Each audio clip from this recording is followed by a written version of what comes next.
Hello and welcome back to the Movie Memo Recaps. Today we are going to recap a 2008 movie titled Vantage Point. Please be advised that there will be spoilers ahead.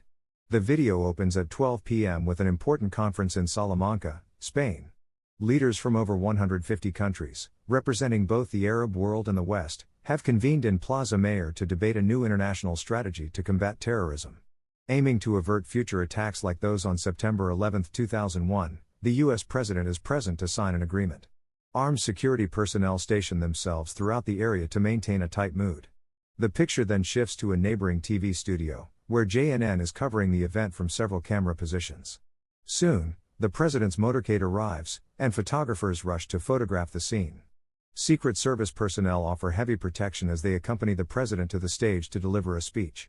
As the President of the United States prepares to speak, the mayor of Salamanca introduces him, only to have him shot.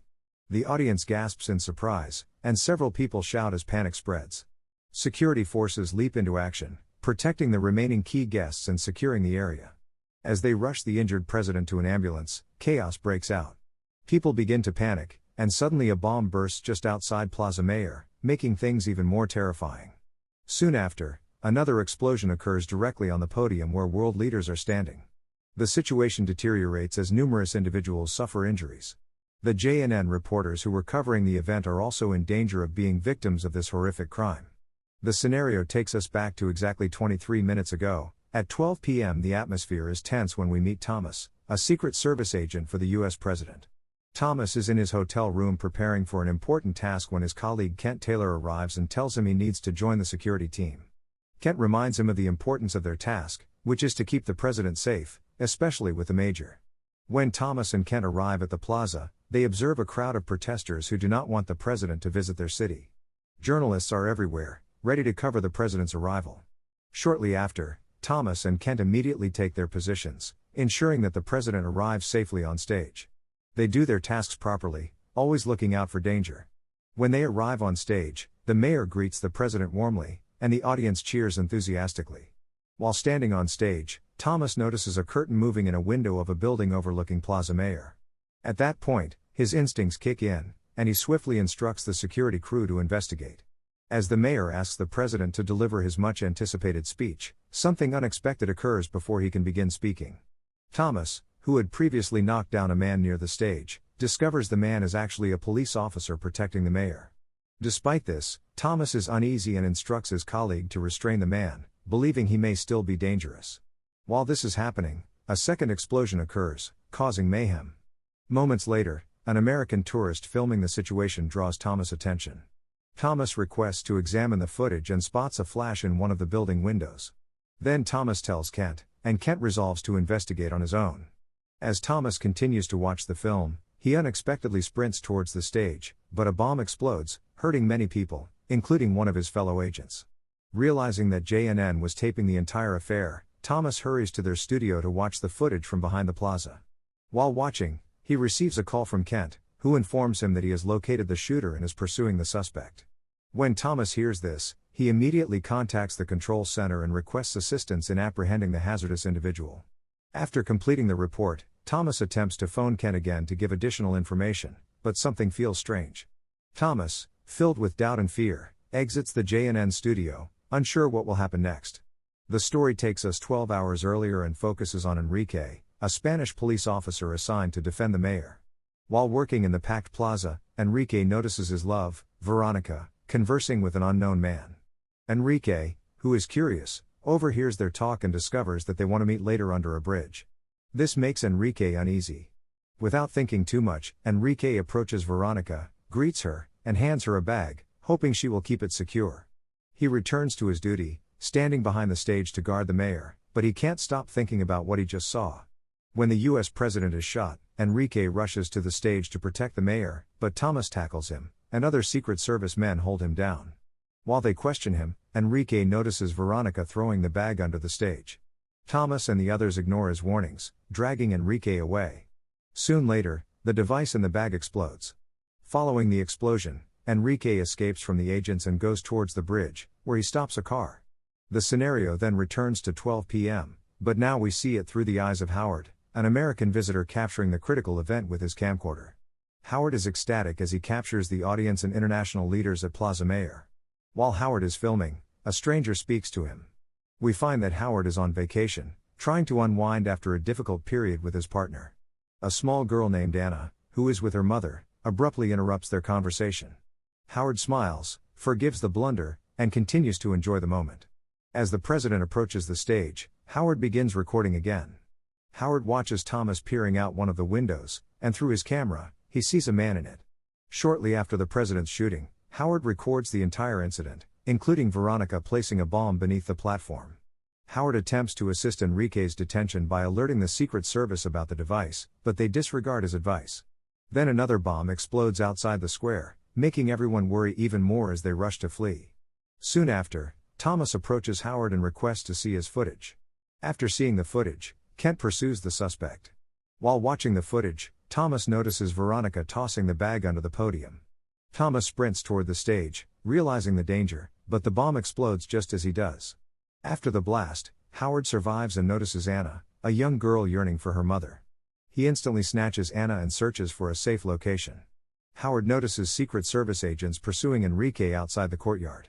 Howard gives Anna to a police officer and decides to continue filming the chase. Howard stands on the overpass, terrified, as Secret Service agents fire on Enrique, escalating the chaos. As the situation becomes more serious, Howard attempts to seek information from a police officer, but his attention is drawn to Anna, who is in danger. An ambulance soon approaches Anna, sending Howard's heart racing. Without thinking, he rushes into the street, determined to save the young child. The scene takes us back to 12 p.m., but this time from the perspective of the U.S. president. Bodyguards escort the president to the ceremony, but the twist is that the real president did not attend Plaza Mayor. The person Thomas and his team were protecting was a body double, not the actual president. The U.S. Joint Chiefs of Staff devised this plan when the National Security Agency discovered a potential threat to the president's life.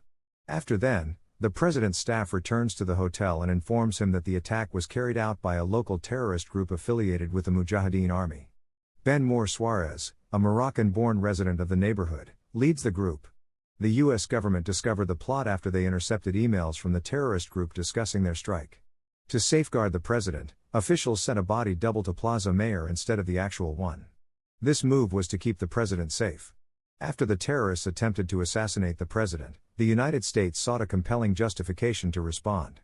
They anticipated that by implementing this method, they would be able to quickly stop the terrorist group before it could carry out further assaults. This demonstrated that the U.S. would not sit back and do nothing when their leaders were under peril. When they got to the hotel, the tension that had been building up became palpable as the attack began. Everyone in the hotel watched this horrific event live on television. The room was filled with terror and bewilderment as they watched the terrible footage, which intensified the situation.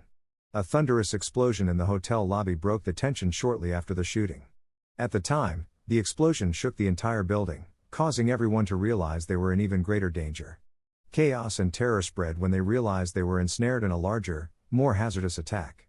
The scene then returns to 12 p.m., but this time from the terrorist perspective, we see Benur Suarez, the terrorist group's leader, seated in a cafe. A man named Javier, a member of the Special Forces, accompanies Veronica at Plaza Mayor. Since the terrorists kidnapped his sibling, Javier felt compelled to assist them. One of JNN's cameramen is a hidden member of the terrorist cell. Suarez is already aware that the individual present at the event is a doppelganger for the actual U.S. president, thereby giving the terrorists a distinct advantage. Suarez then instructs another terrorist who works at the hotel to monitor the president's team's arrival. Soon after, Suarez gives Javier the order to kidnap the genuine president. When Javier arrives at the hotel, one of his allies hands him a master key card, which allows him to enter any room in the property. Suarez notices Howard filming Veronica. To distract Howard, Suarez initiates a discussion with him.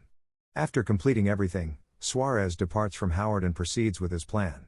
At that point, Javier takes control of the hotel's main control room and hands over the radio frequency to Suarez. This allows Suarez to listen in on Secret Service communications. However, Suarez betrays Javier by murdering his brother and then instructs his accomplice at the hotel to begin the bombing. They then continue with their operations. At the same time, Thomas is still at the JNN studio when he learns the truth. Kent is a traitor and member of the terrorist gang.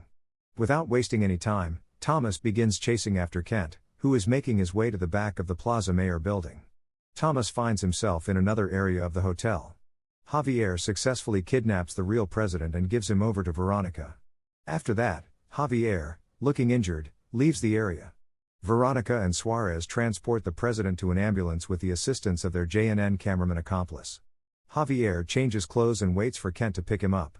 As Thomas pursues Kent, he learns that the president has been taken, but they have no idea where he is. Thomas realizes that arresting Kent is critical to finding the president. Kent soon picks up Javier, but Thomas spots them, and a chase ensues. After a lengthy chase through the streets, Thomas discovers where the president is. He engages Suarez in a shootout and successfully shoots him. Thomas then discovers the president is tied up but unharmed and promptly frees him. Soon after, he dispatches the Secret Service to retrieve the president. Soon, the Secret Service and medical team arrive to assist the president, and the film ended. Thank you for watching. If you are new, don't forget to subscribe for more recaps. Until next time, have a nice day.